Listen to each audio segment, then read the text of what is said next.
And good evening, everyone. We welcome you live to Paycom Center.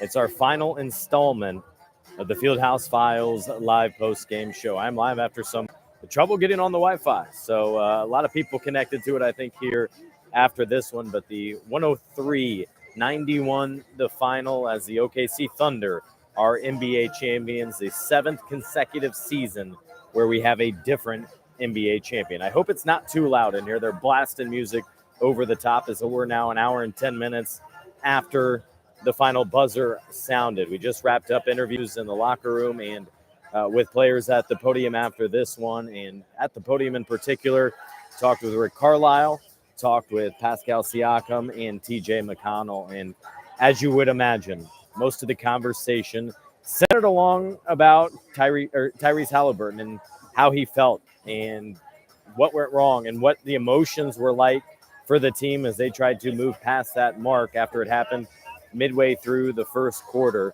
It was 4:55 left. You could see him try to plant his right foot on the nearly the same spot on the same end of the floor here on the same court that had happened in Game 5. And so that really disrupted things. They hung in there early on. They even took a 1-point lead into halftime thanks to a three-pointer from Andrew Nembhard and what they were able to do there. But then that second half was a brutal one. I mean, it started right away with a 5-0 burst from the Thunder due to second chance opportunities. They scored 3 straight times down the floor in that second half on second chance opportunities. That's when things started to give in a little bit. Carlisle called a timeout less than 3 minutes into that second half. We saw Miles Turner finally knock down a three-pointer. He was just not nearly as effective as we all expected and imagined him to be in this series. And then from there on out, it was very difficult for the Pacers, as we saw TJ McConnell be the only Pacer to score over the next 12-plus minutes of game time. He got no help at the offensive end, and Oklahoma City outscored the Pacers by 14 points in that quarter. Again, Miles Turner made that three-pointer, 8:32 left in the third quarter, and then it was over 12 minutes. So that was so difficult for this team to overcome. I mean, TJ McConnell in the third quarter, 6 for 7, 12 points. The rest of the Pacers, 2 for 10, just 8 points. Thanks for everyone for joining in here. Let me know if it's too loud. I sure hope not. It is in my ear, so I feel like I'm yelling. But it's 103-91 was the final. Despite the injury, the Pacers still climbed back because they're relentless. They do not give up. It was symbolic of the way their season has gone that they were there until the very end. So I appreciate that. Okay, good. Appreciate that, Basil. I thought my sound might be awful, quite frankly. And so I was worried about that in the way in which things happened here. So Pacers season's over after their 23rd playoff game, and that's just difficult, man. This team was so close, and the biggest challenge in it is they just didn't have Haliburton. I think it'd be one thing for fans and the team to tolerate if they just got beat. Thunder were the better team. They fought till the end, but to lose Haliburton, the face of the franchise, their top player, and not give their best shot to the Thunder on their home floor. I mean, the way we saw it, it seemed like the Pacers were on their way to pulling it off. They had answers. They hadn't played perfect. They were turning it over a ton, way too many times in this one, as the Pacers finished with 23 turnovers to just 8 for Oklahoma City. And that was one of the biggest challenges because those 23 turnovers became 32 points. Much different than Game 1, where the Pacers turned it over like 25 times, but OKC only converted into 9 points. TJ McConnell played well, I thought. There were times where he obviously turned it over, but they were asking a lot of their backup point guard, and he played more than kind of you're comfortable with normally for that superpower and skills of his. 28 minutes. I usually say about 22 to 25 minutes, but like Haliburton and such, they all gave it their all until the very end, and Benedict Mathurin played 33 minutes. He was the first player off the bench, which did not surprise me given his competitiveness, given his toughness, his fierce fight, and knowing he's not going to want to back down. He had a lot of pride on the line as well. Take a look at some of your comments and questions here as I get through it here on YouTube. If you miss any of it, you can watch it back or tune into it on the podcast. MK Sinks, I think you've been on every single one of those, one of many that have. So I appreciate you jumping on, and you'll get things started saying, what a crushing end to the season. Need a drink after that one. Yeah, absolutely. I can totally understand that because it's just frustrating. Like I was saying a minute ago, the fact that you feel like you were right there. You feel like you just weren't able to give him their best shot, literally, because of Tyrese going down. And then what you wonder about is how that directly impacted the team after that. The emotional toll, seeing your emotional leader go down on the floor. Obviously, he can't help you, but more than that, he wasn't even able to return to the bench and be there to help out in any capacity he could. He remained back in the locker room for the remainder of the game. No surprise there. And it's one of those situations where he said he understood the risks. It was a conversation he had with a couple of specialists, the team's training staff, his agents, as well as the Pacers front office. You knew going into Game 6, putting it all on the line, that this is a possibility. We saw it with Kevin Durant, with a calf strain in a finals game. And the worst part about it now is not only did you lose this game, but he's going to be out all next season because of the significant injury. So this is something I'll dive into throughout the offseason, but this completely changes, I think, the Pacers' outlook and where they attack and maybe what they do this upcoming offseason. I expected it for them to get healthy and run it back, and all they would have to address was that center spot. I'll tell you what, the fact that the front office did a nice job of swapping picks, trading this year's first-round pick for getting next year's back, sublime. That turned out to be a genius move given the circumstances. Obviously, you didn't know that was going to happen, and it seemed like the right move anyway. I only know of 2 pre-draft workouts that the Pacers held. Maybe it just wasn't a great draft class. It seemed kind of be top-heavy once again. Then again, we never really know when it comes down to it. But that'll be a conversation for another time. But this obviously directly impacts so much, starting with Miles Turner's free agency. The way Haliburton started the game, it was looking like a career game. Yeah, Mr. Compton, potentially. I mean, he knocked down 3 of 4 3-pointers, had looked strong, and the injury happened on just a natural cutting move there to the left side of the floor. He had SGA on him, and that's where we saw that calf sprain. We saw the calf reverberate, which ultimately means cut off, and right away. They can go back to the locker room and know immediately. And I think we saw on his face, he knew right away that it was the worst. And that's the worst thing about it. And so it's unbelievable the fact that the Pacers now have 3 players that were unable to play this season or unable to play in this final game and such due to Achilles tendon injuries. Obviously, game 1, James Wiseman. 10 days later, Isaiah Jackson.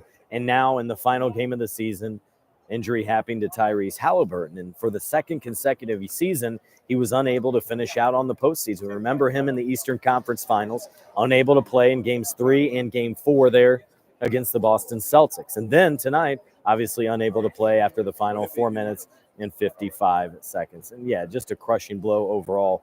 And so, yes, it's understandable for you and many others to be gutted about this situation, about Tyrese in general. I think that's where your empathy goes, first of all, because he's got a long road to recovery ahead of him. This is a terribly painful injury. You can ask a number of players. Starting, I thought it was notable that Isaiah Jackson went back with him as Tyrese went back to the locker room. Maybe it was just emotional support, but he had been right there.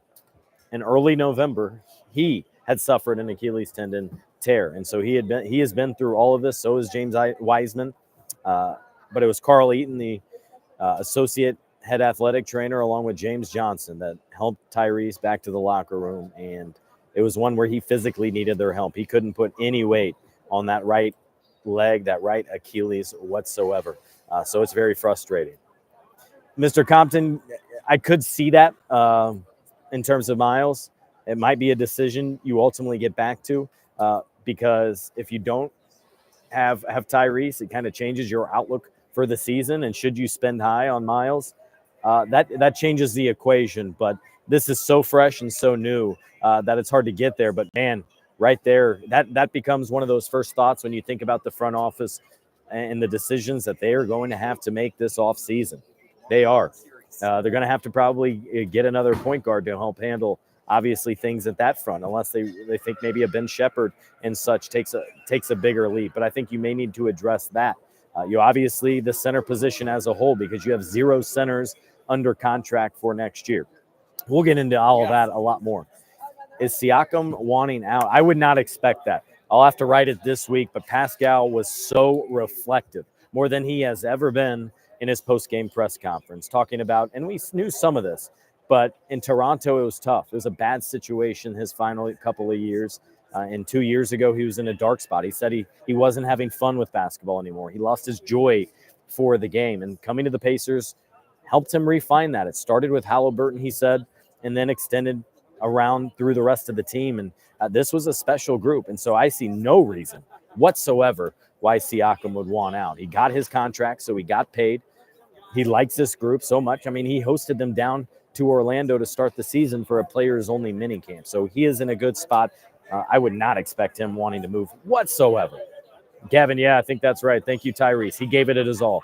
You cannot say enough about Tyrese and the rest of the team, but Tyrese had a tough decision to make earlier last week where he suffered that injury, a right calf strain. He knew the potential effects. He's a hooper. He's followed this game as well as anyone and knows that one thing leads often to the next. So would he put himself in a compromising position? It worked out to fruition in a good way. In Game 6, it only needed to play 23 minutes, and then he wasn't able to even get through the first quarter in this one. Just so unfortunate, knowing he's got a long road ahead of him, and from a recovery standpoint and such. Basil says, when does the Pacers team fly back? Is there a plan to meet for them at the airport? I believe they're flying back tonight, but I'm not 100% sure, but I believe they're flying back tonight. I do not think there is any kind of plan to meet for them at the airport, but maybe fans like you will meet up with them. I'm not sure. I know there were some fans that waited for the Pacers on their way out of town a few days ago, which was cool. Used to have that airport squad. They used to wait on the team. I don't think we've seen that much anymore at the FBO there outside Indianapolis International Airport. Just Jules, to think Tyrese spent his entire life for this moment and then have it go down with the Achilles injury. Absolutely. Because there's no guarantee that you'll ever get back to this position. And that's why Haliburton had that one great regret that he was like, look, I can't sit this one out. He knew the circumstances in play. He talked to a couple doctors. He talked with both of his agents and obviously Rick Carlisle and such.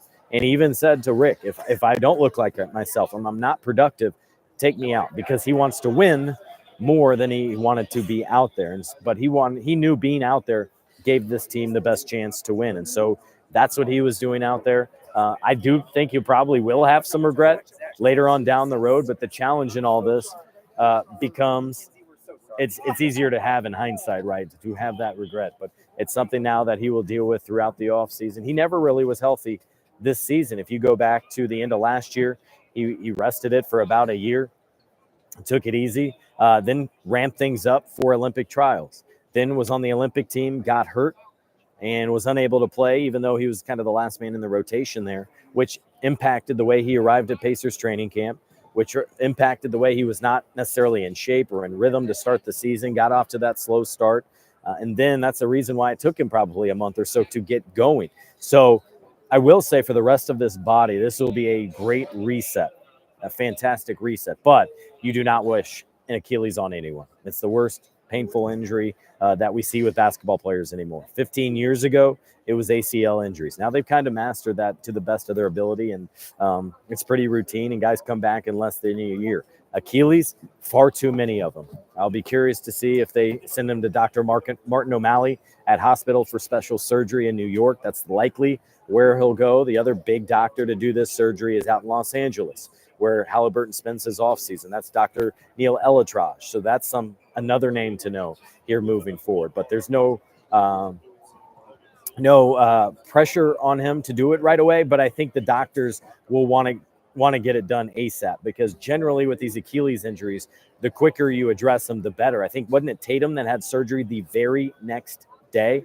Wonder if Tyrese will do that. Maybe go back to Indianapolis tonight and maybe fly to, say, New York for Dr. Martin O'Malley coming up on Monday for surgery on Tuesday. Do not be surprised if that happens. That is better for this injury, according to these doctors that have talked about that in the past. Luis, how will Haliburton being out all next year change and affect free agency plans? Kind of got into that earlier. I'll get into that more later on in a different show. But generally speaking, yeah, it's going to have a direct impact, because now they don't have their first-round pick. They traded pick 23 to get their pick back next year, ultimately. And I think that fortunately worked out just right for this team that we expected to run it back. We expected to have to go into the tax to bring back Miles Turner, but this changes the calculation entirely for next season. When you lose the franchise player, the star player, and the way in which this team is set to operate, you have to reset in a little bit. Maybe you kind of do a reset year for the team ultimately. That's one thing I wonder about. You do have a couple of veterans. You wonder about them, and do you want to send them to a better, different situation? The reality is, I see this group that loved each other, that enjoyed playing together, that had great chemistry, great continuity, and I expect that they'll want to be together and run it back next season with a few tweaks. They'll obviously have to bring in a point guard and tweak the roster a little bit, secure what they're doing at the center spot. But outside of that, I'm not sure what other changes they may make unless they decide, hey, let's move on from a player or two and see what happens, because Haliburton almost likely will not be available next year. Do not count on him, because that's probably a 10 to 12 month injury that he will have to come back from. And I would expect surgery this week, because that's typically what they want to do after significant injuries like this with an Achilles injury. All right, what else do we got? A lot of good questions on here. I appreciate everybody jumping on here. Just Jules, I was proud of how they never stopped fighting. Absolutely. And Rick Carlisle said post-game how he thought that was very symbolic of the way in which this season went for this team, how they never quit, how they never threw it in. And so many times it required a comeback, whether they were down 20. It seemed like a team of destiny, a group that had figured it out and had some giant comeback in each of their 4 playoff series. We obviously saw that right here at Paycom Center in Game 1, where they trailed the entire game, but a big shot with 0.3 seconds gave them their only lead of the game, and that's all they needed. But, a very difficult situation here for Tyrese, for the Pacers. I was feeling for Carlisle and his staff too, because you never know when they'll get back to it. That's coaching staff went like 10 years without getting to the playoffs, and then back to the finals for the first time since 2011 when they won it in Dallas. Again, there's no guarantees you'll be back here. And before this game, what was the mentality, right? We said there's a window. There's probably a 3-year window, including this one, for the Pacers to be on top. There were teams, you had Milwaukee with Damian Lillard's Achilles tendon, Boston, Jason Tatum. What's ironic is all 3 of those players are number 0. But all 3 of them suffering torn Achilles during this playoff run. And so it completely alters the Eastern Conference. And now it makes you wonder about the Orlando Magic. They made that trade for Desmond Bane to up their team. It seems they will be a 50-win team of this upcoming season. They are already a team on the rise. But, this will be a great conversation, a fascinating conversation here for this upcoming week that we'll have to get back here on a YouTube Live to discuss. Of course, if we knew this would happen, I would have sat Tyrese so you have a fighting chance next season. Of course, right? That's the hindsight, though. You could also say, hey, look, if you knew he was going to suffer this injury and you're going to lose Game 7 anyway, you wouldn't have played him in Game 6 as well. That's the hindsight there. And I think he did a great job of fighting and giving it his all in Game 6 to make this a possibility. You just never knew this would happen, even though you knew the risk. And he understood the risk and clearly signed off on the risk, or else he wouldn't be out there. Do you think a healthy Jarris Walker would have played a role in this series, mainly on the defensive end? I do think so. Probably a smaller role, probably 10 minutes per game, but I think he would have had a role, absolutely. Rick Carlisle even mentioning, I think it was before Game 2, that Jarris was still making some progress, but would very unlikely be out there. And it was cool over the last couple of days to see him without his crutches, to be out on the court, getting shots up during the Pacers practice as if he was one of them. And really able to feel part of the team after dealing with that nasty ankle injury he suffered to in the last season. The fact that he was able to walk on it, not be on a boot, and all those things was certainly encouraging. Dom's live heartbreaker purrs up for Hallie. Seems like a waste. They sacrificed his Achilles, didn't even get the chip. Yeah, but that's the sacrifice that you have to make to put yourself in this position. And again, he had to sign off on this. The Pacers and everyone, his agents, had to sign off on this. And who can tell them that you wouldn't have done anything different, right? I think I would have put myself out there, absolutely, because you never know if you'll ever be back here. Remember, it was just 2 years ago at the start of training camp, 2023, when Tyrese was coming off a disappointing World Cup play. And he said, look, man, I'm tired of losing. I just want to win.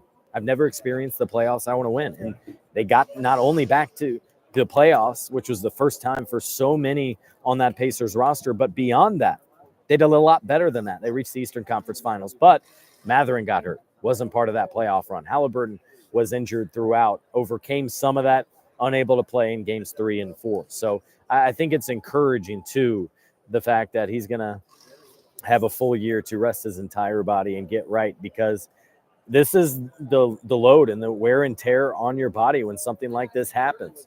Multiple Team USA guys now suffering this when they go and played in the Olympics, got the gold medal, then went right into an NBA season. If you're an NBA team, that's the challenge you have in allowing for your player to do such a thing. You totally get it.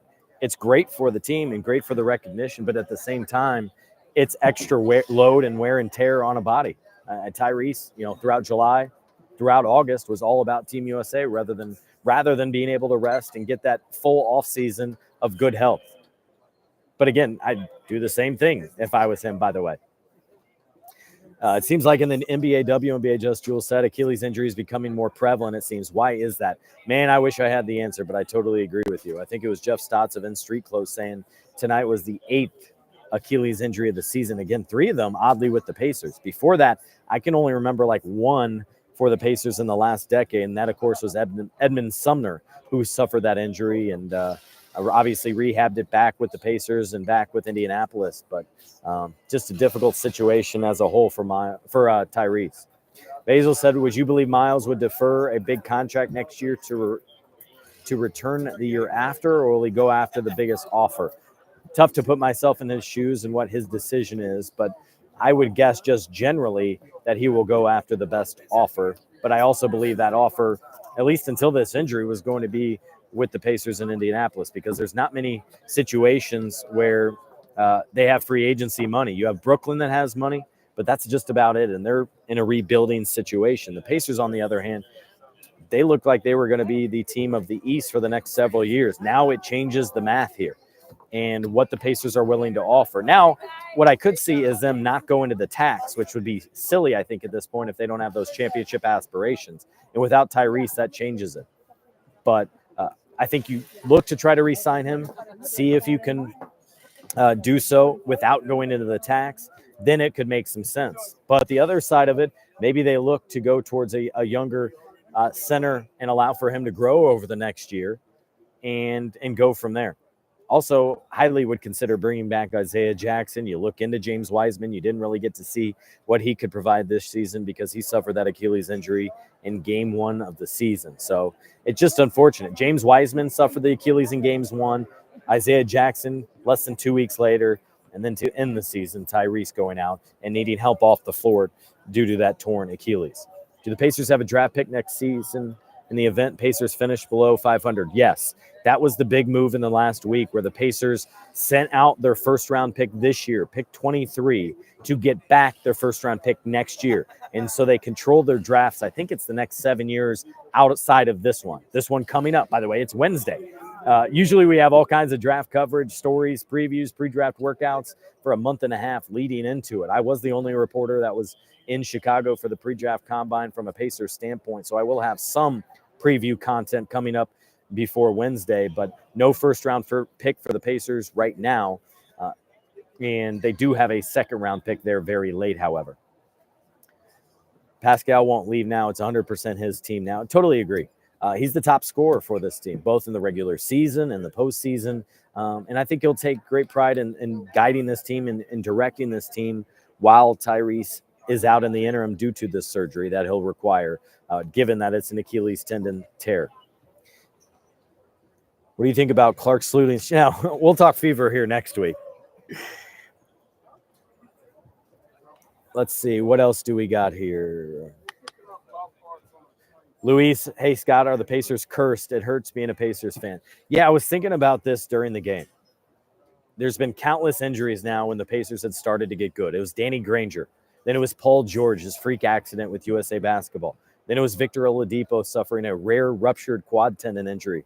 And then he suffered it again, by the way. Then you get here, and years later, obviously, this injury to Tyrese Haliburton. After, by the way, I'd go back and say there was that 2 or 3 year period where it was not major injuries, but injuries directly impacted the team that the front office had laid out with Malcolm Brogdon, with Oladipo, obviously, with Domantas Sabonis. Miles Turner had a couple season-ending surgeries there for a couple of years. It does feel like even the city of Indianapolis, by the way, is cursed from an injury standpoint. When you involve Peyton Manning's neck, you had JT. Didn't you suffer? I feel like he had an Achilles injury, didn't he? Somebody major like that did for the Colts. I think it was JT. But nonetheless, yeah, it does feel – you're exactly right. Like this team, this franchise is cursed. And that's why it would have been so special to see Pacer fans and everyone be able to celebrate that title, including owner Herb Simon, who is here. He sat courtside with his family. Minority owner Stephen Rails was here as well. We talked to Tim McConnell, TJ's dad, afterward. He said their family had over 15 family members at every single game and had really enjoyed this special Pacers run. Just Jules, I have no doubt there will be at least a couple thousand people waiting at the private airport. I don't know about a couple thousand. I highly doubt that. Maybe a few hundred, Just Jules, but that would be really cool. It really would for fans to do that here. I really don't think the issue was so much rest. It was extremely aggressive move he makes. I love the willingness to play, but would have liked to see him go at 95% on the drives. Look, man, as a competitor and a player, you can't adjust like that on the fly. He's going against the league MVP. And he attacked just like he normally would, made a move just like he normally would. You either play all out or you don't play at all. And he wanted to risk it. And I don't blame him whatsoever. But now he's got a long road ahead of him in his recovery. So that's very difficult for him. And he's going to need everyone to lift him up. Do I think Tyrese being out for so long will benefit him from strength and his slight frame? Yeah, absolutely. But more than anything, he's been on a grind over the last 3 years, ever since he was acquired by the Pacers, with playing in the World Cup, playing in the Olympics, and never really having a true offseason at all over the last couple of years. So now, ignoring that you never want this injury to happen. Yes, I think it is advantageous in many ways, Luis, for him to take a year off here. No one is the same after Achilles surgery. Their career is filled and plagued by injuries. You may not have that same burst, but I think we've shown. I mean, look, Kevin Durant's recovered well after his torn Achilles injuries. I think it definitely impacts your burst a little bit and that takeoff. But otherwise, you suffer a little bit, but I don't think it could be anything. It doesn't have to be anything significant. Look, he's like 24 years old, 25 years old, actually. And so he's not yet in his peak. I would look for him to have surgery quickly and get onto the road to the recovery very quickly. Let's see. Chris Paul to the Pacers. I haven't even went there yet. Haven't even thought about it yet, but we'll get there.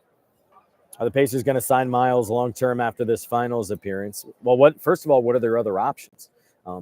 I wonder if Miles expands on what he felt and what he went through this final series, because he was not himself. He really struggled in many areas. He was sound defensively, but he is so reliable from that outside shot and just wasn't here in this series. I think he finished 6 of 28 from three-point range, and that's so terribly difficult when he doesn't have that shot that they can count on. I mean, how many times, especially late in the couple of losses, when that shot would have come up big for this Pacers team. So as of this juncture, 2 hours after that significant injury, yeah, I would expect that, just because you have to consider the other options, and it's not great. And I think he wants to be here, and the Pacers want him. But it does change the equation for sure about next year, whether you go into the tax, what you're willing to pay him, and his priority as well. Let's see. Carlisle deserved a ring too. I thought so as well. I thought this team and this coaching staff won this series. I thought they had the better series overall. And it's probably a story I will get to this week at fieldhousefiles.com, as they've been really impressive with their adjustments, with their tweaks. The only thing I will say I didn't understand here tonight was in that third quarter, putting an entire bench unit out there. When it's the finals, when it's your final game of the season, I'm keeping my best players out there as long as they can go. And in that instance in particular, I'm talking Pascal Siakam. I'm talking Andrew Nembhard. I'm going until those guys want to sub. I'm getting them out, then putting them right back in when they're ready to go. Do I think teams, players will be more strict on calf injuries? Potentially. I mean, they know the risks out there. Pacers saw what happened to Kevin Durant. They've seen what happened with Klay Thompson and several other players like Jason Tatum and Damian Lillard. This is the same thing that happened to Damian Lillard. Dame wanted to be out there because he knew that window in Milwaukee probably closing if they didn't win and did not advance in the series. So he risked it. Same thing for the Pacers. Tyrese, you never know if he'll get back to the NBA Finals. He wanted to risk it. He wanted to be out there with his brothers, with his guys that have been in the fight all season long. And you can't blame them. That's what you love about them, right? That the fact that they are competitors and are willing to put it all on the line and risk it. The challenge is you got to take the consequences that come along with it. Ari says Pacers championship window closes for next year, reopens the following year with a healthy Haliburton and a core intact. I think so. Definitely. There also just felt like such a window next season because what does Milwaukee even look like? Boston without Tatum is a very different looking team. You don't expect them to necessarily go in as deep into the tax as they did, given the fact of losing Tatum. It'll be curious to see what they do in the free agency and heading into that. But next year is going to be difficult and much different outlook than we all foresaw before tonight's injury to Tyrese. Absolutely. Because Tyrese not being out there, it changes everything. Do you think the Pacers get a lot of respect next season? Well, it depends what that team looks like. But generally, no, because most national people aren't watching this team. I think this is a group that flies under the radar. They're good with it. It's not a lot of star power. It's by committee. You saw the great stat where the Pacers had 8 guys with at least 200 points. I think it was during this final series. It's contributions from all over. So it's no surprise that the Pacers stayed in it, that they got back within single digits over the final 3 minutes or so. And now you're in a situation, though, you just couldn't quite get over the hump. But despite trailing by, I think, 22 at one point, late in the third quarter, maybe early fourth, they still clawed back, went on, I think it was 11-1 run, make it 91-79, got to under 10, but by then it was kind of too late. Aaron Nesmith fouled out for the third time in the series. And then I thought it was cool. With 90 seconds left, TJ McConnell was subbed out. He left his heart out on the floor, gave Carlisle a big hug as he went to the bench. He was emotional after the game. We saw that. So many of them had to be, and justifiably so. They were right there. They led at halftime by 1. They were 24 minutes from the first championship in franchise history from many of their first championships. Obviously, Siakam has one, and Carlisle has one, but most of that roster did not. All right. Plenty of more questions. Appreciate everyone jumping on here. I'm glad I was able to get on here much earlier than I was expecting. Obviously, after losing, the Pacers hurrying out of here and trying to keep it moving, whereas there's still hundreds of people out on the court here in front of me. All right. Let's see. What else do we got? Does Nembhard run the point? If so, does Mathurin become a starter? You guys are all awfully geared. I thought you guys would want to look more back at this past season, the special year, but everyone seems to want to look forward, which I think is interesting. Instead of valuing this run that this team had, playing 106 games, I think it was this season. But yes, to answer your question, I would foresee Nembhard being the starting point guard. Makes a lot of sense for Mathurin to be that starting 2-guard spot, and then he'll be in a contract year. The Pacers will have to decide on him, and maybe they'll make it and treat it like Isaiah Jackson in a prove-it year. Rather than giving him a contract extension this summer, he'll be eligible for one. Maybe he'll wait, and the Pacers will want to wait till they see that year through, then decide on him, where he'll have restricted free agency. Where is Sumner these days? He was playing overseas last I saw. Excuse me. Do you see Thomas Bryant or Bradley returning? I think one of them very likely could. Man, I forgot about Wiseman. Think he will find another team? Is he a bust injury victim? Yeah, I think he'll find another team. He's been working out at the Pacers facility. That's one of the cool things that this front office and coaching staff allows is just because they have to waive a player or trade a player to make the business side of things work, there's also the human side to all of that. And for that reason, they want those guys, and they provide them with their full support and the athletic training staff to help in their rehab. The injury happened on their watch and such. So not only did his contract become fully guaranteed because of injury, but he remained at Indy and rehabbed and all those sorts of things. Michael says, fantastic job. I'm sure your heart was ripped out when that happened with Tyrese. What was my first reaction when it happened? First of all, appreciate it. Yeah, I just fell for Tyrese. How could you not? And when that moment happened, I go, damn, it happened. I was sitting there going, you knew it was a possibility, and damn it, it happened. That's what I was thinking, quite frankly. I was sitting there knowing that it was a possibility and knowing he put himself on the line. I saw it live. You saw him smack the court 12 times. Then I panned to the TV broadcast that showed his face and the emotion, and I knew right away it was the worst. Then, even more than that, then there was the slow-mo camera of what transpired, and you could watch the back of his leg and see the recoil of the calf, which was an automatic sign of a torn Achilles right there. So that was my feeling in that moment. But I sat back and didn't think it was over by any means for the game, because this team's resiliency and depth is what has made it so special and has allowed for it to shine through. And so I was looking forward to either Siakam going off, Nembhard having a special game, and you knew Mathurin was going to battle out there. And all that was true, ultimately. Am I making the trip to Seattle for Fever Tuesday? No, I am going back to Indianapolis. I had my birthday last week, didn't do anything, haven't seen friends or family, haven't slept well. I look forward to getting back on normal terms myself. I am exhausted, but this is a special run, and so no complaints by any means.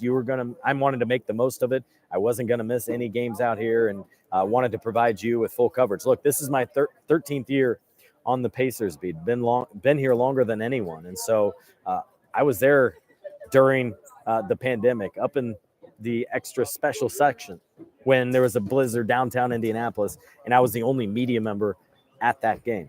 Been through the highs, been through the lows. So one of my favorite things is seeing the storytelling and how it evolves. And tonight, I think it was Rick Carlisle's appreciation for this team. I think it was Pascal Siakam's appreciation for the Pacers, and in particular, Tyrese Haliburton gave him. He lost his fun, lost his joy for the game.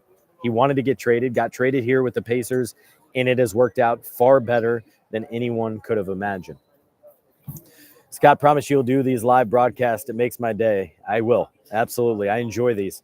It'd probably be better now moving forward on these non-game days is to set a time. I'm making it up, but Thursday night, 9 p.m., and let people know days in advance so they can set their schedule as well. Because I know, especially during the summer, we all have a lot going on, and plan to do several of these coming up. And same goes for the Fever. I got a lot to talk about there as well. But tonight's all about the Pacers and this magical season that they had, exceeding all expectations, exceeding all playoff expectations. This was a series where they were the underdog by like 6+ points in every single game, and they won 3 of them. And who knows the what if for this game if Tyrese did not get hurt. Even if he had a minor injury, a minor tweak, and wasn't able to return to the game. I do think you shouldn't underrate the fact of how emotional it is for those guys to see their guy go down, because Tyrese is one of the emotional leaders on this team. He's certainly the vocal leader on this group. They lead, he follows. I think Pascal, while he has a voice much louder than we knew of, and that he was comfortable with originally, he's also lead by example. Pacers didn't play together in the second half. TJ needed more help. Totally agree, Rodney. Yeah, when there was a quarter plus and it was just TJ McConnell out there, that was detrimental. He needed help out there. And for as well as he did offensively, he had those turnovers. But not all of them were on him. There was one circumstance where Tony Bradley went up and brought his defender to him there, which ultimately led to basically with the half-court line, 3 defenders basically when you include that half-court line. So there were schematic things that didn't work in their favor there. SGA, obviously, I'm just now getting to this, but he was voted the MVP. He finished with 29 points, 5 rebounds, 12 assists in this closeout must-win game for both teams. All right. Just Jules, thanks, Scott. Always proud to be a Pacer fan. Hopefully Tyrese gets the surgery this week and starts the intense rehab. Exactly. That's what I would expect based on what we have seen so many players do. Mr. Compton adds, KD has not played 65 games since the injury. Good thing Tyrese is young. Absolutely. That's a good point. You're not the same. I don't think you do lose a burst, but I have no doubt that he can come back. I hesitate. I don't think you can say better, stronger, faster by any means, like you could with an Achilles or Paul George with that rod, because it actually adds stability with that situation. But with Achilles, I can't quite go there just yet. Basil says no, disagree. Yeah, it's not 100% or 0%. If your shot is off, go hard on defense, assist. Absolutely. I'm not sure who that is in reference to, but yeah, totally agree with that. Do you think the Pacers' play took toll on Tyrese? Do you think NBA should shorten the season with all the major injuries considering? I don't think how the Pacers' play took a toll on him. Yes, they run more than anyone. They pick up a lot more mileage than most teams out there. This is exactly how he wants to play and such. I think about like a Kyrie Irving who does more sharp cuts and sprints to the basket and those sort of things. I would think that's more not as advantageous as it is. Now, the next question is an interesting one, and I'm not sure exactly where I stand on that, and that's talking about shorten the season. I think generally I would say no. I would like certain things within the schedule that you could improve upon, whether it's starting a little earlier or whether it's not having that in-season tournament take up so much time. If you could eliminate the back-to-backs, those 5 games in 9 days type of things, clarify that.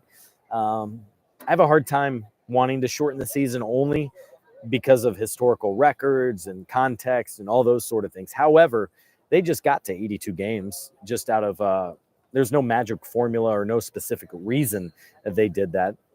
What if you cut it to 60 games and made every game an event rather than just inventory and playing 3 or 4 games per year? I think that's a legitimate conversation that should be had. The challenge with all that obviously becomes, look, TV contracts pay out a certain number each year because they get the inventory of games each year. So maybe you'd have to sacrifice money. Do teams want to do that? No. Do players want to do that? No. So for that simple reason, it feels like there's no way that would be possible. Do the Pacers still go after a tall wing who can defend and give you 10 points per game? I feel like that was what was missing with OKC. Yeah, to me, that's been the biggest thing missing on the Pacers roster for quite a while, is to have a bigger wing, bigger than Aaron Nesmith, talking 6'8", 6'9" wing who can be a two-way guy at both ends. Again, though, it changes the equation. I keep repeating that, but that's what it is in terms of next season and the math and how much you pay players and the dynamic of your group. C. Fulton, I would like to see Wiseman back. Thoughts? Well, first of all, I need to check in and see how his recovery is going. I assume quite well. We've seen him out shooting and such, but he should be able to return by then. It'll be 12 months since surgery, I think November 1 or so, right around that time. But we never really got to see him, and a lot of it was potential that the Pacers were betting on. I'd certainly like to see them bring Isaiah Jackson back. Let me state that. James Wiseman might be a wild card to me because I'm not sure you want to bring back 2 players coming off Achilles injuries at that center spot. You'll look to bring back Miles, I think, and then probably one of Jackson and Wiseman, and I would lean toward Isaiah Jackson, who, by the way, was also one of your draft picks.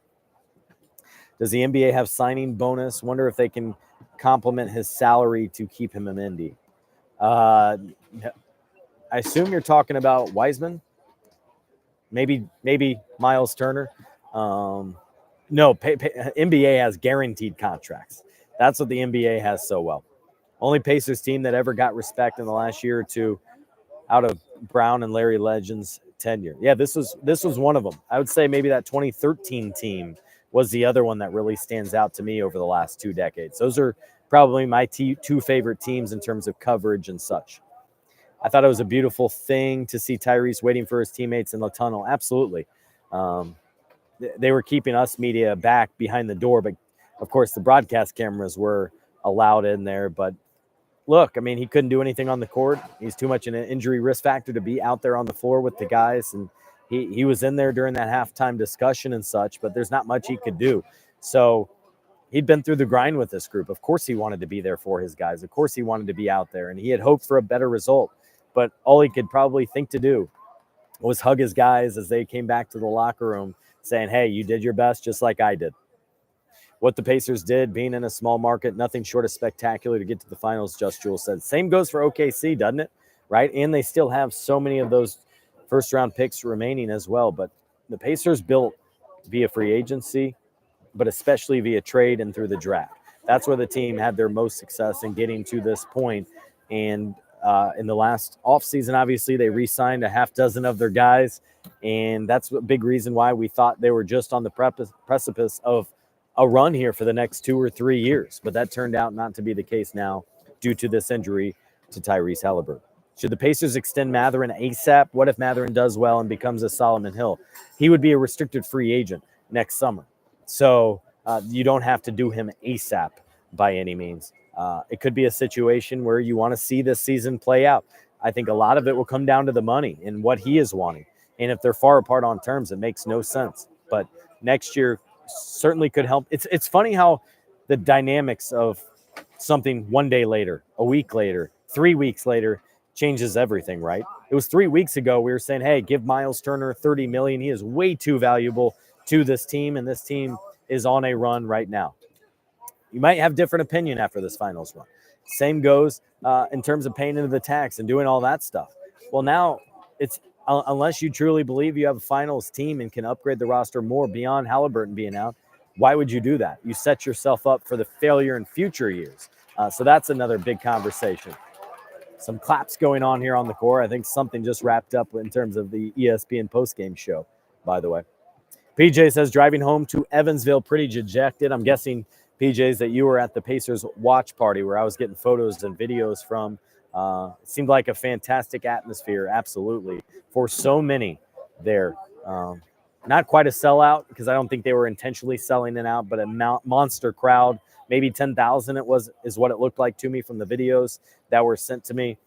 PJ says, been a long, fun season, but next year's team will surely look different after tonight. Yeah, that's the kind of what I was getting to earlier is the cause and effect of tonight, of the last week and the last 3 weeks certainly will have an effect on what this front office decides to do in the next couple of weeks. Is Wiseman still in Indy? Did he even make the trip to Canada? Not sure about either one of those. I don't know if he's literally in Indy right now, but I know he was rehabbing over the last couple of months while the Pacers allowed for that, and they should. But I don't know if he's literally in Indy right now. Do I have any idea what's going on with DeWanna Bonner? Fever question. Nothing specific right now. Just away from the team, personal reasons, day-to-day is what Stephanie White keeps reiterating. Do I think Miles' weird gait issues affects how some teams play against him? He wasn't effective in the post when a guy had 20 pounds on. No, I don't think it's anything to do with his gait issues. I haven't even thought about the gait issues since his rookie year when his agent back then, Andy Miller, financed a study where it turned back, hey, there's nothing wrong with it. It's a little bit different, but it's not concerning or a risk issue. I don't think the thing that surprised me probably more than anything in this series was how the centers did not really have much of an impact. Now, it was a little bit different with Chet Holmgren tonight, 18 points, 8 rebounds. But as a whole, Miles, Chet, Isaiah Hartenstein didn't live up to the billing of what I expected from each of them. Eddie, thanks for joining. He says, what a season. So many great memories and moments that won't be forgotten. Great job all season. Appreciate that, Eddie. Next year will be incredibly fascinating between Ben and Walker's development. You're exactly right. What does Johnny Furphy look like, too, by the way? Probably will get some minutes and such, but maybe he's a year away. But as we discussed earlier, I think it makes sense. Nembhard, a couple of years ago, he expected to get backup point guard responsibility. So he was planning to be the point guard, and then he was just too good and moved into the starting lineup. I think he'll be your starting point guard. I think Benedict Mathurin moves to your two-guard spot, and you could keep things mostly the same from that standpoint.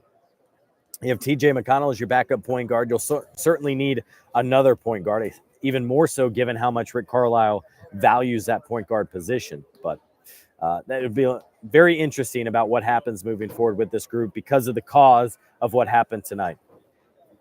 How long do I think Haliburton's recovery time will be, Joshua asks. I think he's got a comfortable 16 months-ish. And why I say that is I think it would be a force for him to come back next season, assuming it's an Achilles injury and such, and they get in there and reapply it and fix it this week, which I would expect. But it's generally a 10 to 12 months injury.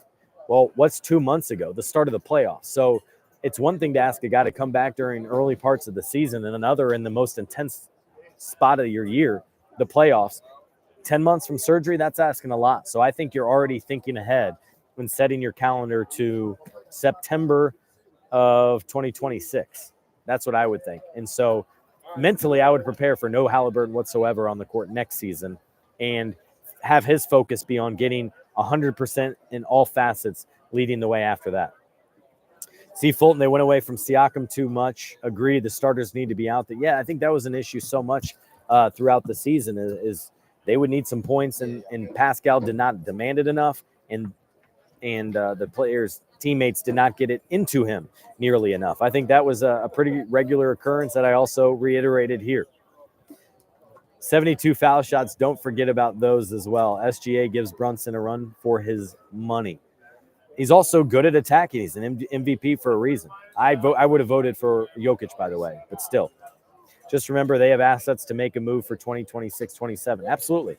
And by the way, I know this isn't a nice thing, but this you continue to have incredible drama for this Netflix documentary, The Starting Five, that comes out. It's produced by Spring Hill Productions.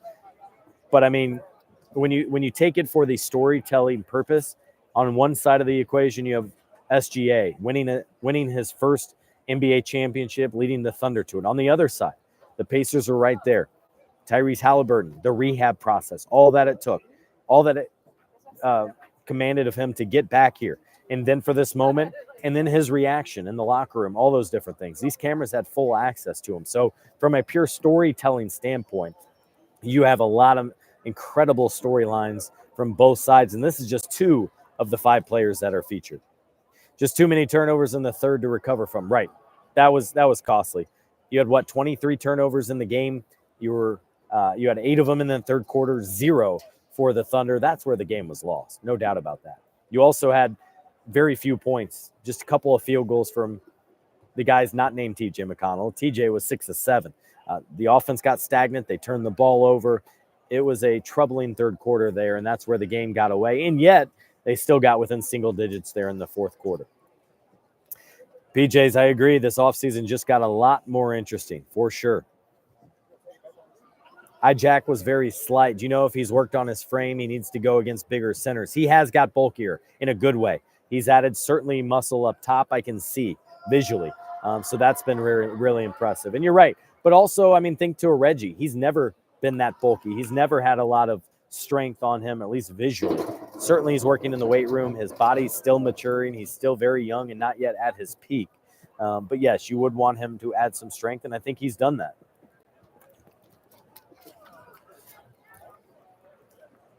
Let's see.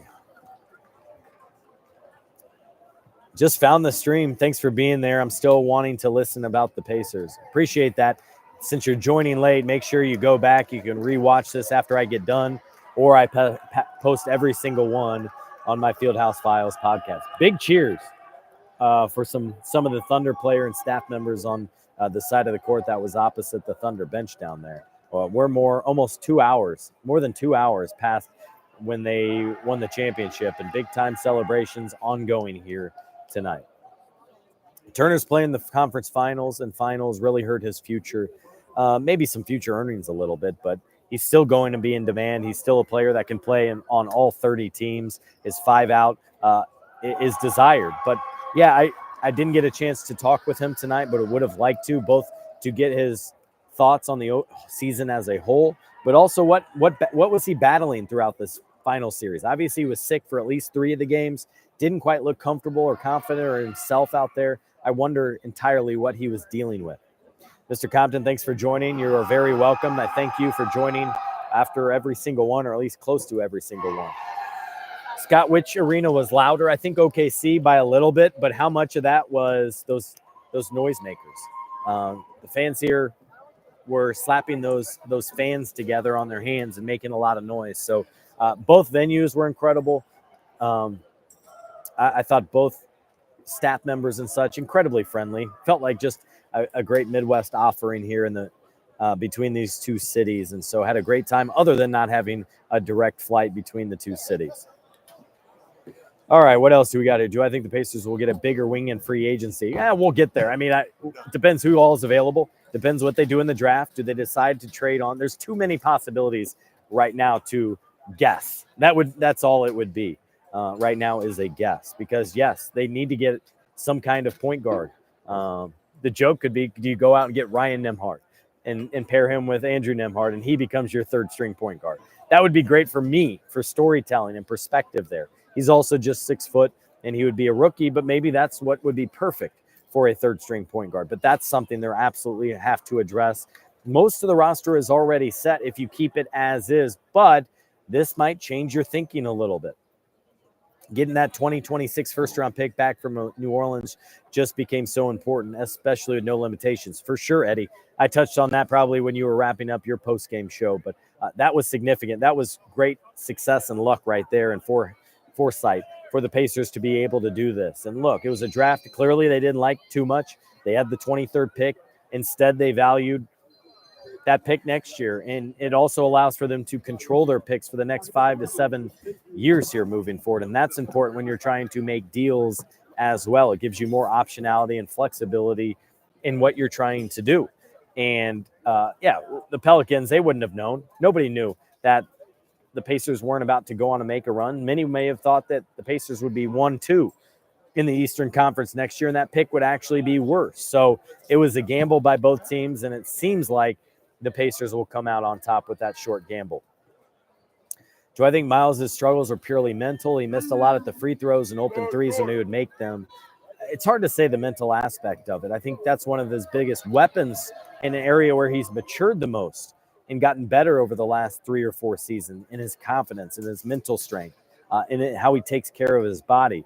I'm sure it wore on him after 2 or 3 games to not see it go down and to see he's shooting 20% from 3-point range. But I think a lot of it was being asked of him, especially on the defensive end as he went against Holmgren, went against Hartenstein inside. And then you press a little bit. To me, it reminds me of golf. You start missing so often, then you feel like, I guess from a mental aspect, then you start thinking it's going to be a miss rather than confident that you just shoot your shot just like you ordinarily do and see it through. Do I think the Pacers will finish in the top 2 next year without Haliburton? I do not know.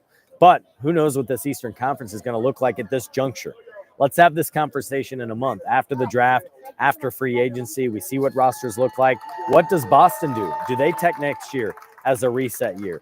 I'll be very curious. Should they, given the injury concerns to the Pacers, to the Celtics, to the Bucks? Orlando Magic are right there charging now ahead. Cleveland is due to make a run. Maybe Cleveland now becomes the team to beat in the Eastern Conference, just like that. It's very fascinating. Just Jules, thanks, God, for all you did this year. We'll continue to do. Headed off to bed. Wish you well. So I appreciate you jumping on, Just Jules. Michael as well.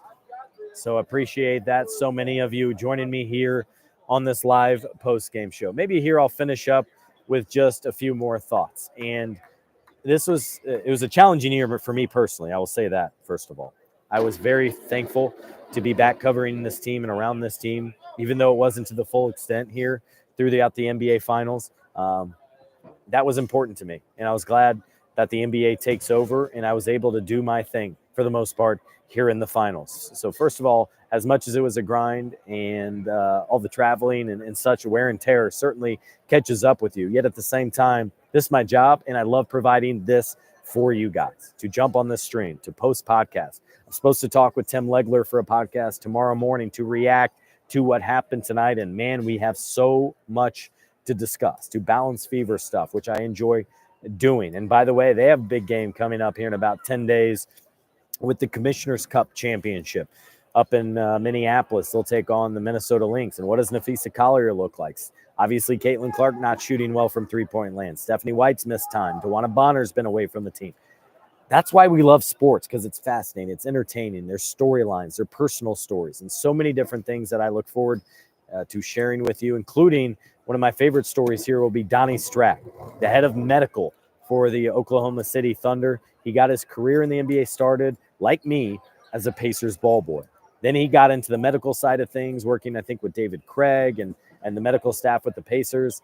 Then came here and is now in charge of everything with the Oklahoma City Thunder. And so it's been good to reconnect with him over the last 3 weeks and such. And that's a story I look forward to telling to you at fieldhousefiles.com, along with many other stories this offseason, starting here from my At the Buzzer column. I talked with Tim McConnell, talked with Drew Hanlon, Tyrese Haliburton's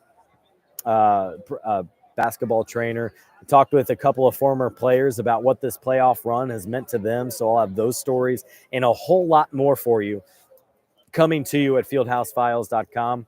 It's a grind and something that I put a lot into, but I think it's because of you guys, because of readers and fans and listeners, that makes this all worth my time. And so when you do have a special season like this for a team in a city, in a franchise, it makes it all worthwhile, even more so. I would enjoy it regardless. I have no dog in the fight whatsoever. If the Pacers win, it's a better story. It's better for business. But it's a great story for Oklahoma City as well, winning their first championship in franchise history. It's been 10 plus years since they have gotten here and now back, and they saw this thing through. It took 7 games, and remember, how many people selected the Pacers to lose in 4 games, to get swept, or in 5 games? They took them the distance. They took it to 7 games, came up short, but they have a hell of a lot to be proud of. I have a lot to be proud of in my coverage, and I appreciate everyone jumping on and joining me here. A lot of you, by the way, bringing up Game 4. If you look back with regrets, certainly you'll have that one because you were so close to closing that one, having a stranglehold on the series 3-1, coming back here to Oklahoma City for Game 5 and knowing you just need one more win over the final 3 games. But look, OKC has that same regret about Game 1. They led the entire way until the final 0.3 seconds. So that's what's special about sports is you're never counted out, and the Pacers epitomize battling to the very end, not counting themselves out, and giving all they have. And in doing so, I thought Rick Carlisle said it well postgame, saying this team has given Pacer Nation something to be very proud of, something that they could root for, something that they could help get fans through over the last couple of months that has made it a lively last 2 months, to be sure, when half the league is done with their season in mid-April. And this Pacers team went well beyond that and created some special memories, some special moments. And I think there's a lot for fans to appreciate, especially with this players and the coaching staff as well. That will wrap it up. Went over an hour on my final Fieldhouse Files live post-game show coming to you from Paycom Center here in Oklahoma City. It's been great covering this team throughout the NBA Finals and getting back here for the first time in a quarter century. I was glad ownership was here. I'm glad former Pacers like Reggie Miller, Rick Smith, CJ Miles, and others were able to be here. And I can't believe it's taken me this long, but on the way out, big shout out to the hundreds, if not thousands, of Pacer fans that made the trip here to support the team. There were a lot of gold T-shirts here supporting the Indiana Pacers. Appreciate everyone joining me throughout the postseason. And reminder to join me at fieldhousefiles.com, subscribe, and all my stories will be sent directly to your inbox. And as well, you can listen back to this at the Fieldhouse Files podcast. Thanks again for following, watching, listening, subscribing, and I will talk to you all again soon. The NBA draft is just a few days away, coming up Wednesday in Brooklyn at Barclays Center. Have a great night, everyone.